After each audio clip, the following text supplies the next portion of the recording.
Selamat datang kembali. Kali ini kita langsung gali inti dari kerangka kerja Good to Great-nya Jim Collins ya. Lebih spesifik lagi, kita lihat ringkasan konsep di lampiran 7 buku How the Mighty Fall. Ini semacam intisari riset dari Good to Great dan Built to Last. Misi kita, memahami peta jalan ringkas ini menuju keunggulan yang berkelanjutan. Yuk, kita bedah. Ya, anggap aja ini kayak cetak biru dasarnya gitu.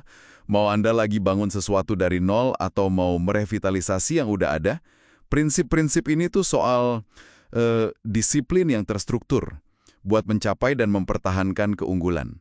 Ini bukan sihir, tapi ya kerja keras yang terarah. Oke, kita mulai dari fondasi paling dasar. Orangnya. Tahap pertama, manusia yang disiplin. Ada 2 ide penting di sini. Pertama, kepemimpinan level 5. Ini unik ya, pemimpinnya itu punya ambisi besar untuk organisasi, bukan buat diri sendiri. Kayak perpaduan kerendahan hati personal dan, kemauan profesional yang kuat banget. Iya, dan yang menarik dari riset Collins itu, pemimpin level 5 ini malah seringkali nggak kelihatan menonjol dari luar gitu. Kenapa? Soalnya fokus mereka bukan bangun citra diri, tapi ya bangun hasil nyata buat perusahaan. Beda banget sama stereotip CEO selebriti kan? Mereka itu bangun sesuatu yang lebih besar dari diri sendiri. Nah, ini pasti nyambung ke ide kedua. Siapa dulu, baru apa? Artinya, dapetin orang yang pas di dalam bus, keluarin yang nggak pas, taruh yang pas di kursi penting, baru setelah itu tentukan arah tujuannya. Anda sendiri sering nggak sih kepikiran apanya dulu sebelum yakin siapanya udah bener? Betul sekali kaitannya. Dan memprioritaskan siapa itu sebenarnya menyederhanakan banyak hal lain. Anda jadi bangun tim yang motivasinya dari dalam, kuat. Nggak perlu diatur-atur terus. Fokusnya jadi bukan cuma skill, tapi juga karakter, kesesuaian nilai. Ya, ini butuh keberanian juga sih buat nggak kompromi soal orang. Oke, setelah orangnya pas, kita masuk ke cara mikirnya. Tahap 2, pemikiran yang disiplin.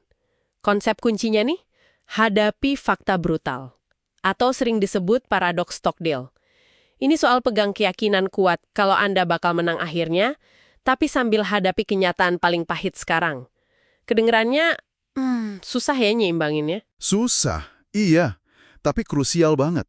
Keyakinan tanpa realisme itu kan delusi ya. Sebaliknya, realisme tanpa keyakinan itu bikin lumpuh. Justru di masa sulit, kemampuan pegang 2 hal yang kayaknya bertentangan ini yang membedakan. Perlu kejujuran yang kadang nggak enak buat lihat realita apa adanya. 1, di bidang apa Anda bisa jadi yang terbaik di dunia. 2, apa yang gerakin mesin ekonomi atau sumber daya Anda. 3, apa passion terdalam Anda. Menemukan irisan ini berarti nemu fokus utama gitu ya. Nah, kuncinya itu di kejernihan yang brutal.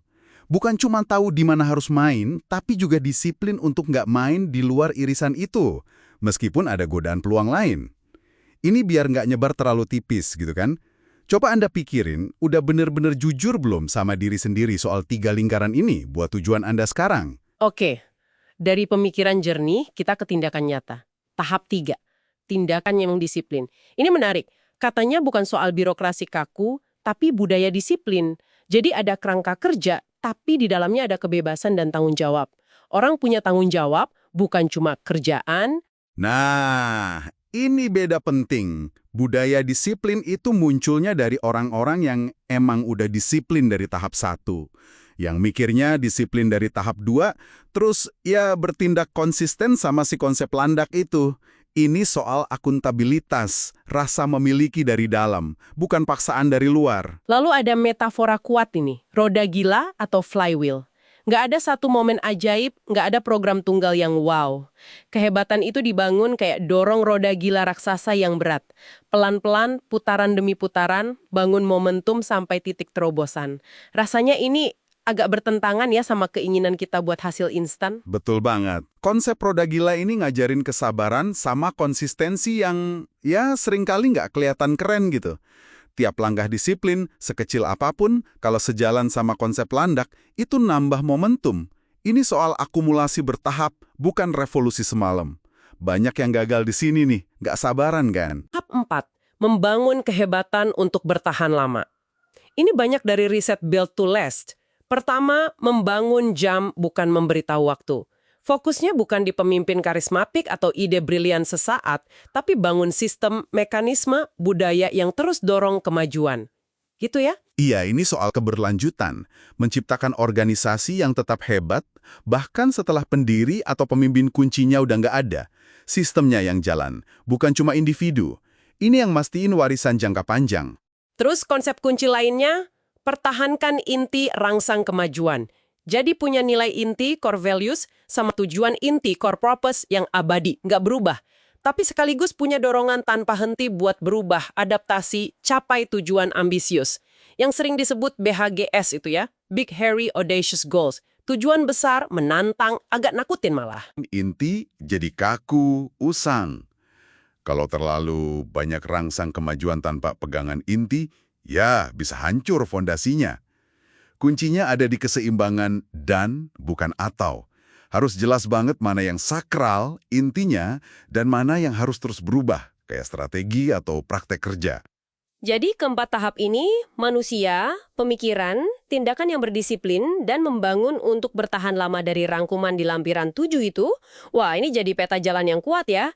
Nah, apa artinya ini semua buat Anda yang lagi dengerin?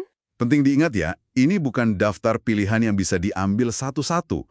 Ini kerangka kerja disiplin yang saling menguatkan.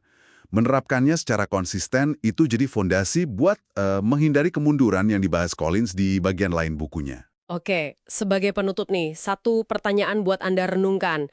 Dari semua konsep disiplin yang kita bahas tadi, kepemimpinan level 5, siapa dulu baru apa, fakta brutal, konsep landak, budaya disiplin, roda gila, membangun jam, sampai pertahankan inti rangsang kemajuan, mana ya yang rasanya paling menantang buat Anda terapkan secara konsisten dalam konteks Anda sendiri? Dan kira-kira kenapa ya? Coba dipikirkan.